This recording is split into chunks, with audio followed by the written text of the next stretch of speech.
El Señor esté con ustedes. Lectura del Santo Evangelio según San Mateo.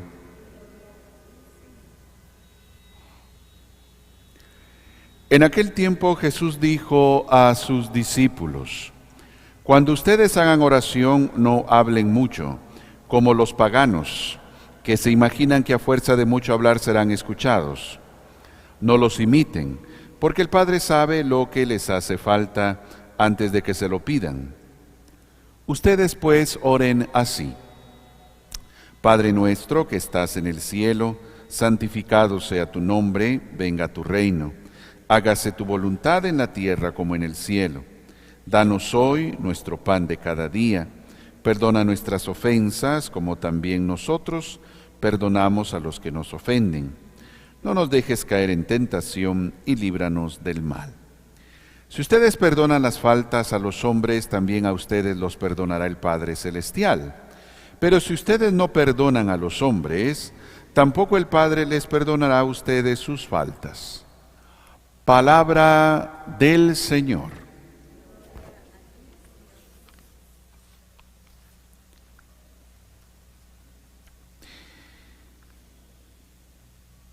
Hoy encontramos a San Pablo una vez más dirigiéndose a esta comunidad de Corinto. Y hoy en esa lectura se expresa uno de los grandes problemas que tuvo San Pablo en su labor evangelizadora. Un primer problema era el rechazo. Su mensaje era rechazado por el mundo pagano, el mundo judío. Como sabemos, y él mismo lo cuenta, en una ocasión lo golpean a tal punto que creen que ya lo dejaron muerto. Cuando él anuncia el mensaje, lo que hace es llevar a las personas a Dios y las saca de otras religiones que habían en ese tiempo, paganas, y cuando la gente sale de esas religiones paganas, eso afectaba a quienes pues estaban al frente de estos templos paganos, y por eso van a pues querer eliminar a San Pablo. Entonces una primera dificultad es la gente que le escucha.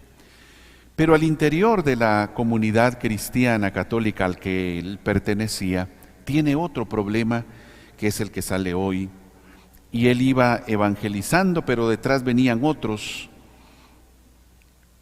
enseñando algo distinto de lo que decía San Pablo.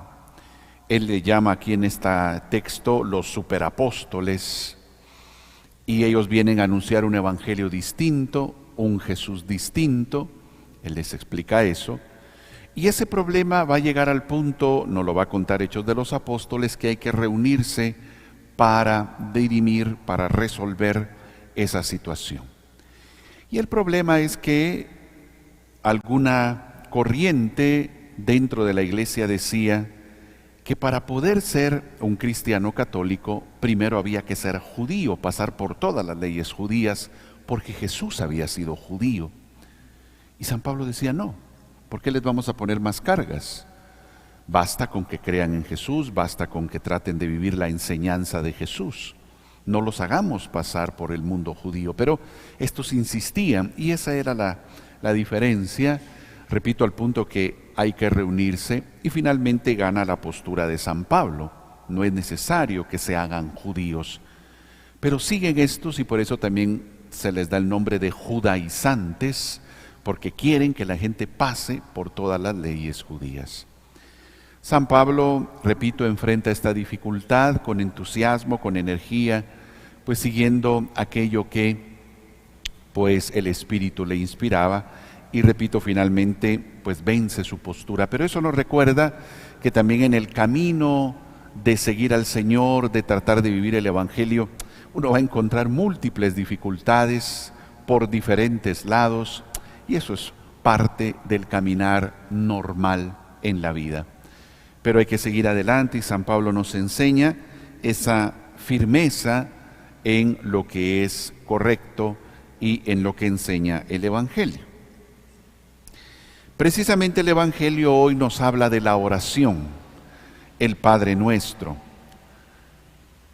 Parece ser, nos dicen algunos estudiosos, que ya existía una oración muy parecida al Padre Nuestro, más breve, más pequeña, y Jesús como que la toma y la amplía y le da obviamente un nuevo perfil, una nueva directriz y establece el Padre Nuestro, así como la Eucaristía que estamos celebrando. Existía antes la cena de Pascua, Jesús inicia a celebrarlo, pero a un cierto punto pues deja la manera como se hacía para instituir lo que ahora nosotros tenemos como la Eucaristía. Algo así pasa con el Padre Nuestro. Ha habido múltiples estudios y profundizaciones sobre esta maravillosa oración. Sabemos que hay místicos, gente de vida muy espiritual, que solo con decir la primera palabra Padre se quedaban por largo tiempo en silencio, meditando esa palabra. Al decir Padre Nuestro estamos trazando una cruz. Padre, palo vertical, Nuestro, pensando en los hermanos, el prójimo, el palo horizontal. Ya solo eso es una cruz. Padre Nuestro. Jesús, al final de enseñarles el Padre Nuestro, subraya: si ustedes perdonan, porque el Padre Nuestro dice: perdónanos como nosotros perdonamos. Y entonces Jesús subraya eso. Si ustedes no perdonan a los hombres, tampoco a ustedes se les va a perdonar. Si ustedes quieren ser perdonados, perdonen. Y eso uno de sacerdote lo vive mucho en el confesionario. Llega gente a confesarse y con mucha franqueza le dice: mire, esto no lo puedo perdonar. Y entonces uno tiene que hacerle caer en la cuenta precisamente de lo que dice hoy el texto. Oiga, dése cuenta de la contradicción. Usted quiere que Dios le perdone y por eso viene a confesarse, pero usted no quiere perdonar. Entonces es ayudar un poquito a la persona a entender que tiene que dar ese paso. Entendemos que hay situaciones que no es solo una cosa pequeña, sencilla, sino hay heridas por alguna situación de ofensa, de agravio, de algún daño que se ha hecho, que va a querer su proceso para poder perdonar. No va a ser sencillo, va a querer su tiempo, su oración y un proceso espiritual, y eso se entiende. Pero precisamente hay que tener la voluntad de perdonar, el deseo de perdonar y entrar en ese proceso de perdón. Pero Jesús subraya eso. Si ustedes no perdonan, ustedes no van a ser perdonados. Entonces es una motivación más para hacer nuestro esfuerzo. Siempre habrá dificultad para perdonar, sobre todo, repito, cuando son agravios fuertes, heridas en nuestra vida. Pero el Señor nos motiva a eso. Ustedes perdonen, sean capaces de perdonar, de sacar ese peso, ese odio, ese rencor de su corazón, y así estarán en paz en su interior. La capacidad de perdón. Pero hoy también la Iglesia recuerda a Santo Tomás Moro y San Juan Fisher. De hecho, de Santo Tomás Moro hay un libro famoso, que es uno de los libros que se dice que no podemos dejar de leer, La Utopía de Tomás Moro. Él es declarado por San Juan Pablo II patrono de los políticos y de los gobernantes, muy de la mano con la labor, con la actividad que tendremos el domingo de las elecciones, pues hoy es un patrono de los políticos y gobernantes. Santo Tomás Moro era parte de la corte del rey de Inglaterra, Enrique VIII, y Enrique VIII, sabemos, allá en el siglo XVI, para poder separarse de su esposa y contraer un nuevo matrimonio, le pide al Papa Clemente VII que deshaga el matrimonio para poderse casar con Ana Bolena. El Papa claramente le dice que eso no se puede deshacer un matrimonio. Estamos en la Iglesia hasta el día de hoy en esa firmeza por lo que dijo Jesús: lo que Dios ha unido, que no lo separe el hombre. Entonces un matrimonio no se puede disolver. De hecho, en la Iglesia no existe el divorcio. Por el lado civil sí, pero en el lado eclesial no existe el divorcio.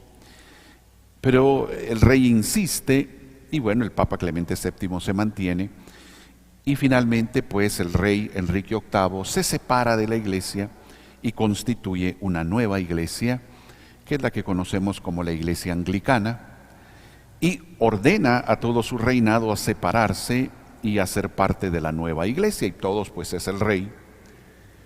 Pero Santo Tomás Moro y San Juan Fisher se niegan.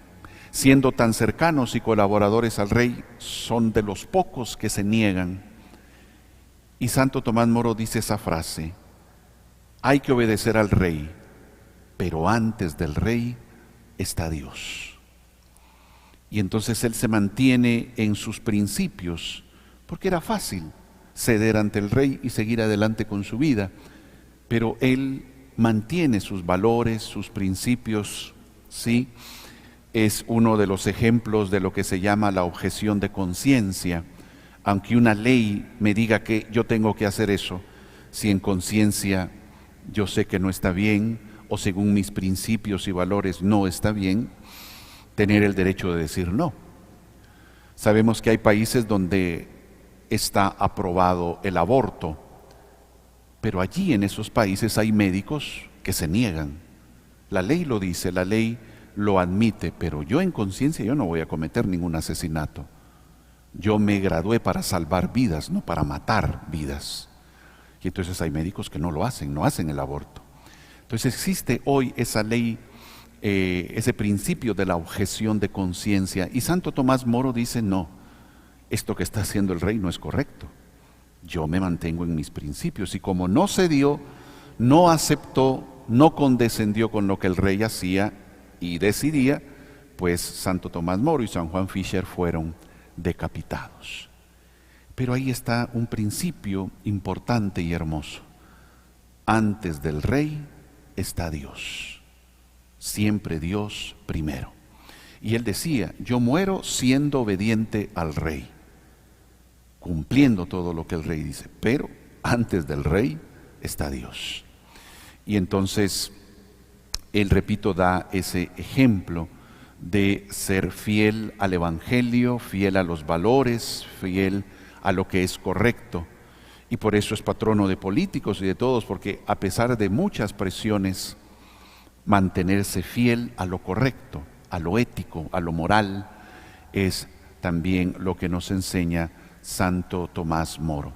Hoy lo recordamos y evidentemente pedimos su intercesión ante las próximas elecciones en nuestro país, para que pueda, como él, en todos mantenerse la ética, los valores, la moralidad y sobre todo Dios y la enseñanza del Evangelio de Jesucristo.